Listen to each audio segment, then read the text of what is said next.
Picture this. A high-powered executive wakes up at 5 in the morning, hits the gym hard, crushes back-to-back meetings, never complains, never cries, never asks for help. People around them whisper words like unbreakable, relentless, a machine. And they wear that reputation like armor, like a badge of honor they have spent decades earning. From the outside, this person looks like the ultimate success story. Tough, disciplined, untouchable. But behind closed doors, something quieter is happening. Something nobody talks about at the office or at the dinner table. So today we are asking a question that most people are too uncomfortable to even consider. Is being hard and tough always a strength? Or does it come with a hidden price that most people never see coming until it is far too late to ignore? So what does toughness actually mean in today's world? On the surface, it looks like grinding 16-hour days without complaint, never crying, never admitting you are overwhelmed, and certainly never asking anyone for help.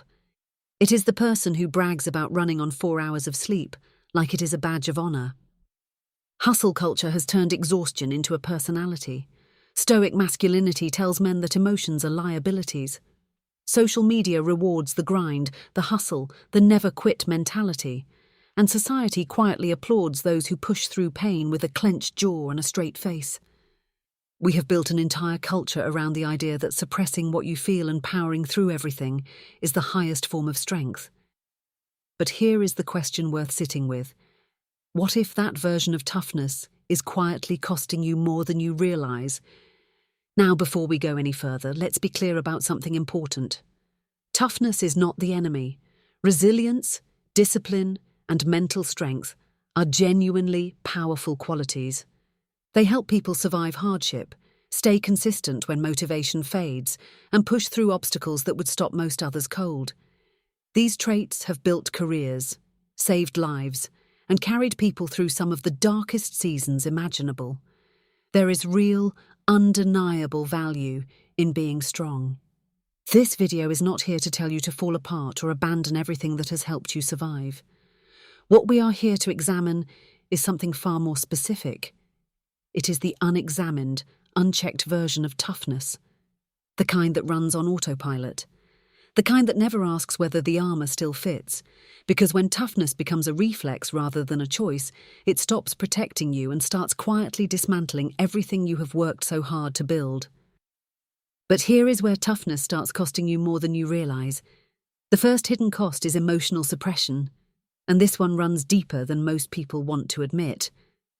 When you constantly bottle up what you feel, those emotions do not simply vanish. They do not dissolve because you refuse to acknowledge them. They go somewhere else entirely. Science backs this up clearly. Research in psychophysiology shows that suppressed emotions accumulate over time, building pressure beneath the surface like a sealed container filling with steam, and eventually, that pressure finds a way out.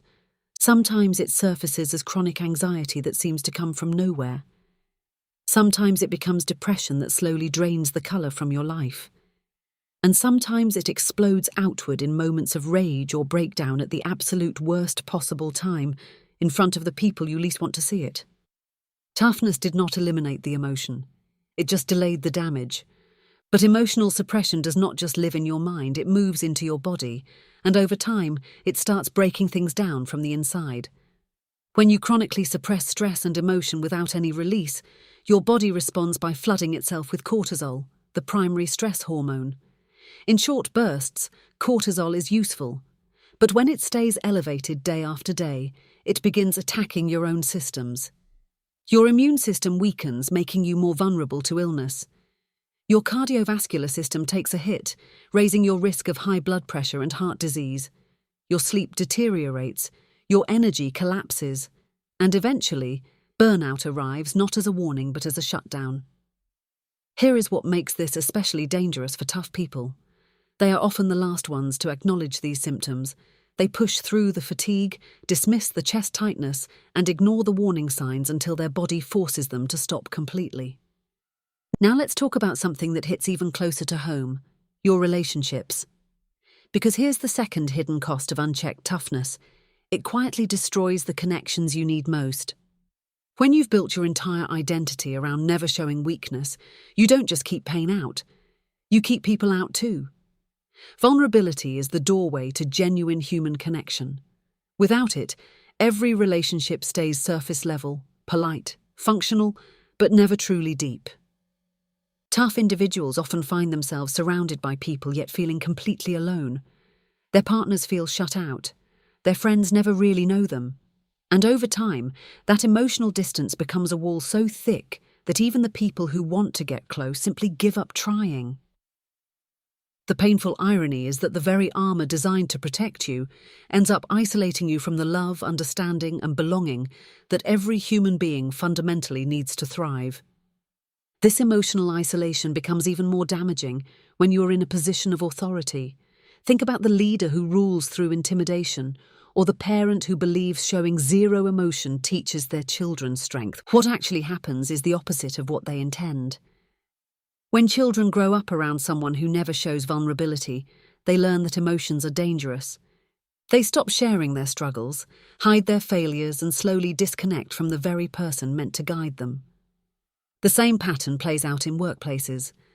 Teams led purely through toughness become environments of fear. Employees stop offering creative ideas because they are terrified of being criticized. Honest communication disappears because nobody wants to appear weak. Here is the painful paradox. The tougher the leader or parent tries to appear, the less real influence they actually have. Fear might create short-term compliance, but it destroys the long-term trust that genuine leadership and meaningful relationships absolutely require. Now here is the third hidden cost, and it might be the most insidious of all, the identity trap. Over time, toughness stops being something you do and becomes something you are. And when that happens, even a single moment of softness feels like a complete betrayal of yourself. You cannot cry at a funeral. You cannot admit you are overwhelmed at work. You cannot say, "I do not know what to do." Because doing any of those things feels like the whole image shatters. This rigid self-image quietly suffocates personal growth. When your identity is built entirely around being unbreakable, you cannot evolve. Asking for help feels shameful. Changing your mind feels weak. Admitting struggle feels like defeat. So you stay stuck.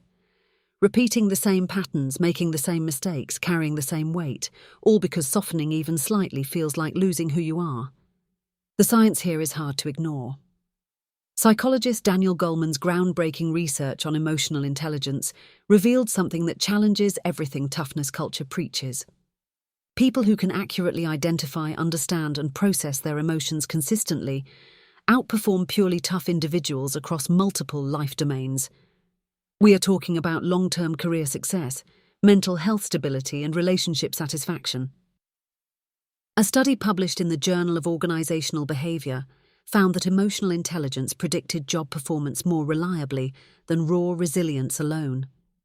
Researchers at Harvard found that individuals with higher emotional awareness reported significantly lower rates of anxiety and depression over time.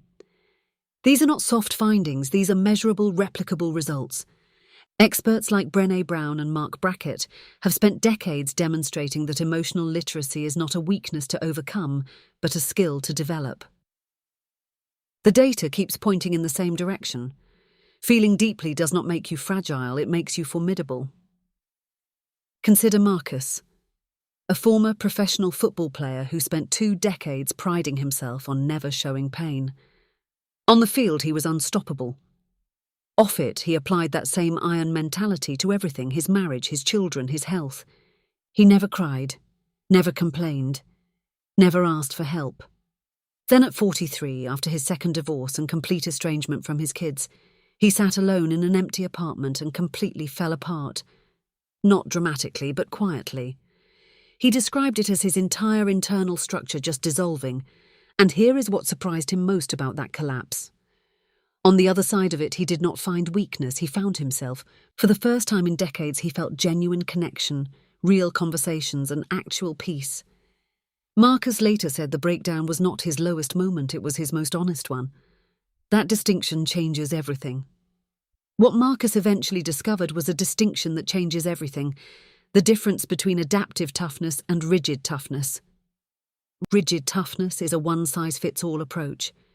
It applies the same hardness to every situation, whether you are negotiating a business deal, grieving a loss, or supporting someone you love.